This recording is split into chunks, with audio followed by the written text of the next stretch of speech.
नमस्कार। स्वागत है आपका एपिसोड 2 में। पहले एपिसोड में हमने सुनी कहानियां ब्रह्मांड की उत्पत्ति की, पृथ्वी पे जीवन की सृष्टि की और फिर उस जीवन के क्रमबद्ध विकास की। उसके बाद हमने एक पर्सनालिटी टेस्ट भी लिया और अब हम आ गए हैं एपिसोड 2 पे। जरा एक मिनट, क्या कहा आपने?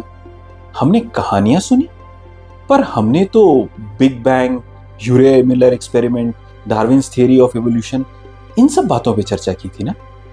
ये तो साइंटिफिक फैक्ट्स हैं, ये कोई कहानियां नहीं। और साइंटिफिक कहानियां तो होती भी नहीं, साइंस तो फैक्ट है। क्या वास्तविकता में ये बात सच है कि हमने इन सभी बातों को अपनी साइंस की किताब में पढ़ा है, लेकिन क्या ये फैक्ट्स हैं? वेल, साइंस की ही डेफिनेशन ऑफ फैक्ट को पहले हम लाते हैं और उसी तराजू पे इन सभी बातों को नापते हैं। साइंस की डेफिनेशन ऑफ फैक्ट है reproducibility, consistency and lack of inter observer bias. Reproducibility का मतलब कि उसी चीज को, उसी एक्सपेरिमेंट को, उसी घटना को चाहे जितनी बार दोहराएं, आप दोहराएं, चाहे मैं दोहराऊं, चाहे दुनिया के किसी और कोने में कोई और दोहराए, वो बार बार वही रिजल्ट देना चाहिए। यानी 2 मॉलिक्यूल्स ऑफ हाइड्रोजन को जब एक मॉलिक्यूल ऑफ ऑक्सीजन के साथ मिलाया जाएगा, तो चाहे वो बॉम्बे हो या बॉस्टन, दिल्ली हो या देहरादून, रिजल्ट वही आएगा, H2O यानी पानी। रिप्रोड्यूसिबिलिटी इसे कहते हैं। कंसिस्टेंसी मतलब ऐसा नहीं है कि गर्मी के मौसम में हम 2 मॉलिक्यूल्स ऑफ हाइड्रोजन मिलाएंगे ऑक्सीजन के साथ तो पानी मिलेगा, और ठंड के मौसम में ऐसा करेंगे तो फिर हमको पेट्रोल मिल जाएगा। नहीं, consistently across all geographies, across all times, ये घटना दोहराए जाने पर बार बार एक ही प्रकार का रिजल्ट देगी। आखिरी, लैक ऑफ इंटर ऑब्जर्वर बायस मतलब उस एक्सपेरिमेंट को, उस काम को कोई भी करे, चाहे मैं करूं, चाहे आप, चाहे दुनिया के किसी और कोने में बैठा कोई व्यक्ति या साइंटिस्ट, रिजल्ट वही आएगा। तो ये 3 बातें, रिप्रोड्यूसिबिलिटी, कंसिस्टेंसी और लैक ऑफ इंटर ऑब्जर्वर बायस। अब आइए इसी तराजू पे हम बिग बैंग को तोलते हैं। तो सबसे पहली बात रिप्रोड्यूसिबिलिटी, कितने यूनिवर्स बनेंगे और कितने यूनिवर्सेस को हम देख पाएंगे। रिप्रोड्यूसिबिलिटी की तो यहाँ बात ही नहीं बनती। क्यों? क्योंकि ये घटना दुर्लभ है। हम सभी के जीवन, क्या मानव इतिहास के पूरे काल में भी ये पूरी घटना को समेटा नहीं जा सकता। तो दूसरा यूनिवर्स बनता हम कब देख पाएंगे? फिर आ जाते हैं कंसिस्टेंसी। कंसिस्टेंसी पे भी यही बात लागू होती है। आप कहां से लाएंगे दूसरा यूनिवर्स और कहां ऑब्जर्व करने वाले हैं उसको। और आखिरी बात, इंटर ऑब्जर्वर बायस, यानी कि कौन व्यक्ति है जो जाकर के दूसरा यूनिवर्स देखेगा, या कितने सारे लोग इस घटना को, क्योंकि इस उत्पत्ति के पहले तो मनुष्य, क्या पूरा ब्रह्मांड ही नहीं था। तो इन तीनों घटनाओं पे साइंटिफिक फैक्ट की सील लगा पाना तो बड़ा कठिन है। लेकिन इन घटनाओं, इन थियरीज को अगर हम समझें, हम इनका अन्वेषण कर सकते हैं इंडिविजुअली।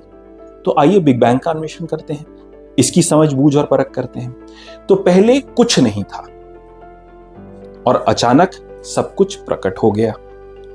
ये कुछ सुना हुआ सा लगता है। ऑफ कोर्स आपको तो लगेगा ही। क्यों? क्योंकि भाई हमने तो पहले ही बताया था यहां पे कि हिरण्यगर्भ से सृष्टि की उत्पत्ति हुई, ईश्वर की इच्छा मात्र से उत्पत्ति हुई। यह एक लीला है, शिव पुराण में एक ज्योति स्तंभ के माध्यम से हुई। और फिर we get into the details, but कुछ नहीं से कुछ की उत्पत्ति। Well, this sounds like plagiarism, मतलब इंटेलेक्चुअल आइडियाज की चोरी, पर वो भी निचले दर की। क्यों? क्योंकि हमने तो ये माना कि हमको समझ में नहीं आ रहा है ये क्या हुआ। हमसे कहीं ज्यादा एक इंटेलिजेंट सोर्स है जिसने क्रिएशन किया। लेकिन यहां तो कोशिश की जा रही है कहने की कि एक डम, अनइंटेलिजेंट नथिंगनेस से एक्सट्रीम इंटेलिजेंस और मैटर का क्रिएशन हो गया। चलिए आगे बढ़ते हैं। फिर उस धमाके से, एक मिनट आगे बढ़ने से पहले मैं आपको अनाहत ध्वनि यानी ओम के बारे में भी बताना चाहूंगा कि the working of universe, the universal sound Om, कहीं ये भी तो बिग बैंग में अप्रोप्रिएट नहीं किया गया। हो सकता है, नहीं भी हो सकता है। आगे बढ़ते हैं और ये देखते हैं कि फिर क्या हुआ। फिर हमने ये पाया कि अनइंटेलिजेंट मैटर का क्रिएशन हुआ और ये अनइंटेलिजेंट मैटर अपने आप को ऑर्गेनाइज करके कॉम्प्लिकेट करता जा रहा है, इतना कॉम्प्लिकेट करता जा रहा है कि सिर्फ गैसियस मासेस में ग्रेविटी भी आ गई, वो भी एक नियम फॉलो करती है, इलेक्ट्रॉन्स, न्यूट्रॉन्स, प्रोटॉन्स भी एक नियम फॉलो करते हैं, 2⁻⁻17 के चार्ज को वो फॉलो करते हैं, बट वो इंटेलिजेंट, यहाँ पे कहीं पे भी कोई इंटेलिजेंट डिजाइन नहीं है। और ये एक सूप यूनिवर्स से solid galaxies, stars, planetary systems सब क्रिएट होते चले जा रहे हैं। ऐसा कभी होता है क्या कि आपने अपने कमरे को गंदा करके छोड़ा और आपको एक चकाचक साफ कमरा मिल जाए? बिग बैंग तो यही कहना चाह रहा है। और आगे बढ़ते हैं।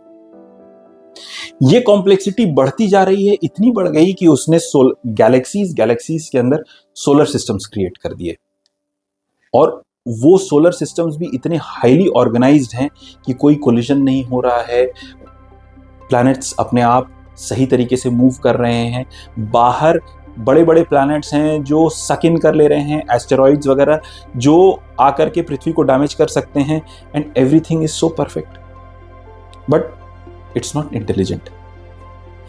अब यही अनइंटेलिजेंस आगे बढ़ेगा यूरेन मिलर के एक्सपेरिमेंट के रूप में।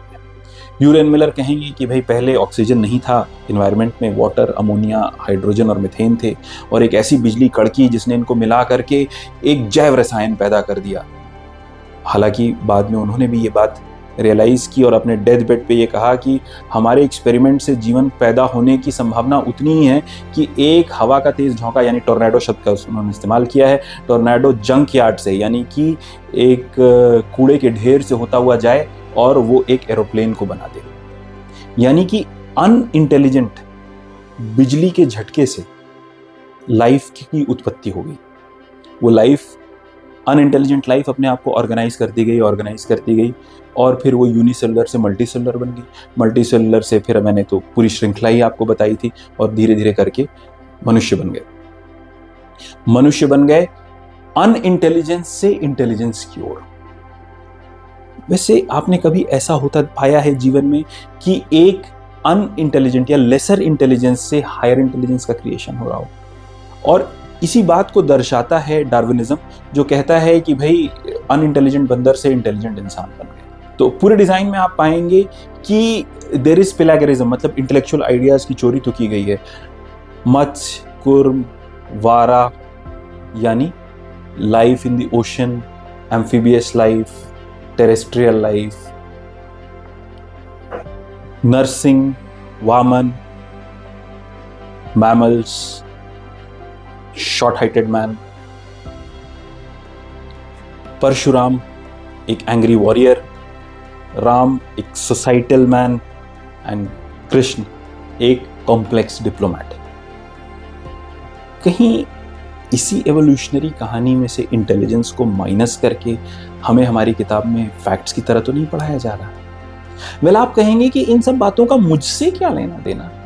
एवोल्यूशन सच हो झूठ हो, डार्विनिज्म सच हो झूठ हो, मुझे तो कोई प्रमोशन नहीं मिलने वाला। बिग बैंग गलत हो सही हो, मेरे बैंक अकाउंट में तो पैसे नहीं बढ़ने वाले। मुझे तो रत्ती भर भी फर्क नहीं पड़ता कि ये साइंस की बातें हैं या कहानियां। बस थोड़ा सा वक्त और दीजिए, समझ में आ जाएगा कि वास्तविकता में इन बातों का आपके जीवन पर रत्ती भर असर पड़ता है या किलो भर। आइए इस पहलू को भी ध्यान से देखते हैं। कल्पना कीजिए कि आप किसी को अपना मित्र बनाते हैं और उस मित्र पे बहुत भरोसा करते हैं। वो मित्र धीरे धीरे आपके जीवन का एक अभिन्न अंग बन जाता है। वो आपको जो बातें बताता है वो आपको सच्ची लगने लगती हैं, वो आपको जो कहानियां सुनाने लगता है उससे आपको जीवन में प्रेरणा मिलने लगती है। और फिर एक वक्त ऐसा आता है जब आपका वो मित्र आपको इस बात का भरोसा दिला देता है कि आपके माँ बाप हैं ही नहीं। इनफैक्ट उनका आपसे कोई लेना देना ही नहीं। वो तो आप बस एक एक्सीडेंट से उनके जीवन में आ गए और बस पल बढ़ गए। जैसे कुत्ते बिल्ले भी अपने बच्चों को पाल लेते हैं, वैसे ही आपका भी लालन पालन और पोषण हो गया। रहा सवाल स्कूल कॉलेज भेजने का, भाई सामाजिक मजबूरियां थी, उन्होंने ऐसा कुछ ज्यादा सोचा नहीं, बस आपको भेज दिया और चीजें होती गई। और आप इस बात को मान भी लें कि वास्तविकता में आपके पेरेंट्स नहीं हैं, उनका कोई इमोशनल इन्वेस्टमेंट, मतलब आपके साथ कोई इमोशनल लिंकेज या बॉन्डेज नहीं है, तो इस बात का क्या डिवास्टेटिंग असर आपके जीवन पे पड़ेगा। 3 चीजें संभव है। पहला, आप उनके प्रति उदासीन हो जाएं। दूसरा, एक ओके टाइप रिलेशनशिप, मतलब वक्त जरूरत पड़ने पे आप उनके काम आएंगे, वक्त जरूरत पड़ने पे वो आपके काम आएंगे, लेकिन देयर इज नो लिंकेज और बॉन्डेज। और तीसरा, एक्सप्लॉइटेटिव हो जाना। जब ये समझ आ जाना कि भाई, ये मान लेना, समझ आ जाना तो एक गलत शब्द होगा, जब ये मान लिया आपने कि आपका उनसे कोई लेना देना नहीं है, तो अब ये रिश्ता सिर्फ एक्सप्लॉइटेशन का है कि मतलब कैसे मैं उनका फायदा उठा लूं, कैसे जमीन जायदाद हथिया लूं, कैसे मैक्सिमम रिसोर्स एक्सप्लॉइटेशन में करूं। ये 3 संभावना होंगी आपके जीवन में। इसी पहलू को रखते हुए अब हम देखते हैं कि इस तरह की बातें मान लेने से होता क्या है। जब आप ये मान लेते हैं कि ये यूनिवर्स, ये पृथ्वी, ये पूरा का पूरा ब्रह्मांड अनइंटेलिजेंट है और आप ही इंटेलिजेंट हैं, तो आप ये मान बैठते हैं कि या तो आपका इससे कोई लेना देना नहीं, मैं अपना घर ऑफिस घर करूंगा और अपना जीवन जी के खत्म कर दूंगा, या आप एक सिम्बायोटिक टाइप रिलेशनशिप रखते हैं कि ठीक है, किसी ने कहा कि पेड़ लगा देने चाहिए, तो वक्त टाइम मिला तो हमने पेड़ लगा दिया, और ऐसे हम टिश्यू पेपर से पोंछ करके अपना काम चला ले रहे हैं, एनवायरनमेंट को डैमेजिंग न जाने कितनी सारी चीज़ें कर रहे हैं। और आखिरी है एक्सप्लॉइटेटिव, कि अगर मेरा स्वार्थ सिद्ध होता है तो मैं हज़ारों लाखों पेड़ कटवा सकता हूँ, मेरा स्वार्थ सिद्ध होता है तो मैं खाने खोद दूंगा, मैं गंदा पानी नदियों में बहा दूंगा, और न जाने क्या क्या। All the environmental crisis and pollution etc. is a result of this directly. ये ग्रीड आती ही तब है जब आप अपने आप को इस ब्रह्मांड का, इस पृथ्वी का, इस सृष्टि का हिस्सा नहीं समझते। और इसका रिवर्स, इसके उल्टे, जब आप जानते हैं कि आप यहाँ पे हैं by intelligent cosmic design and you are a part of it. आप इस फैब्रिक, ये इतने बड़े फैब्रिक में आप भी एक धागा हैं, लेकिन आप अकेले नहीं, आप इस फैब्रिक का हिस्सा हैं। You are interwoven into this. तब क्या होता है, घर के आगे चावल के आटे की रंगोली बनती है ताकि उसको चींटियां और कीड़े भी खा सकें। कुत्ते और गाय के नाम की रोटियां निकाली जाती हैं ताकि आसपास के जीव जंतुओं को भी हम अपने से अलग ना माने। उनके लिए पानी रखा जाता है, बर्ड्स के लिए दाने रखे जाते हैं, अतिथियों को देव माना जाता है, बड़े बूढ़ों की सेवा की जाती है, और समाज में एक प्रेममयी तारतम्य बनता है। तो हम क्या सोचते हैं और क्या मानते हैं, इसका बहुत ही गहरा असर हमारे अपने जीवन पे पड़ता है, और हम उस असर के से हम जो समाज क्रिएट करते हैं, उससे हमारे पूरे समाज पे इस बात का असर पड़ता है। तो अब आप देख रहे हैं कि ये एक छोटी सी चीज़, इतनी फंडामेंटल सी चीज़, जिसको आपने सोचा कि मैंने एग्जाम किताबों में पढ़ा और एग्जाम में लिख दिया, उसका मेरे जीवन पे क्या असर पड़ता है, इसका आपके ही जीवन पे नहीं, आपके पूरे राष्ट्र पे, आपके पूरे समाज पे बहुत बड़ा असर पड़ता है। जिस तरह से अगर आप ये वीडियो देख रहे हैं एंड्रॉयड फ़ोन पे, तो आपके एंड्रॉयड फ़ोन पे एप्पल के एप्लीकेशंस नहीं चलेंगे, और अगर आप एक एप्पल फ़ोन पे इसको देख रहे हैं तो उस पर एंड्रॉयड के एप्लीकेशंस नहीं चलेंगे, specifically design for Apple OS वही एप्लीकेशंस चलेंगे। उसी तरह से जब हम अपने कोर बिलीव्स और कोर वैल्यूज़ को गलत कर देते हैं, तो हमारे पास बहुत सारी ऐसी चीज़ें होती हैं जो अवेलेबल ही नहीं रह जाती। सृष्टि के बहुत से ऐसे आयाम होते हैं जो हमारे लिए बंद हो जाते हैं, ख़त्म हो जाते हैं। जिस तरह से एप्पल पे एंड्रॉयड नहीं चलता और एंड्रॉयड पे एप्पल नहीं चलता, उसी तरह से गलत कोर बिलीव्स हमको एक टोटली गलत दिशा में ले जाते हैं, या मैं कहूँ कि दिशाहीन बना देते हैं। तो अगला टॉपिक होगा कोर बिलीव्स। धन्यवाद।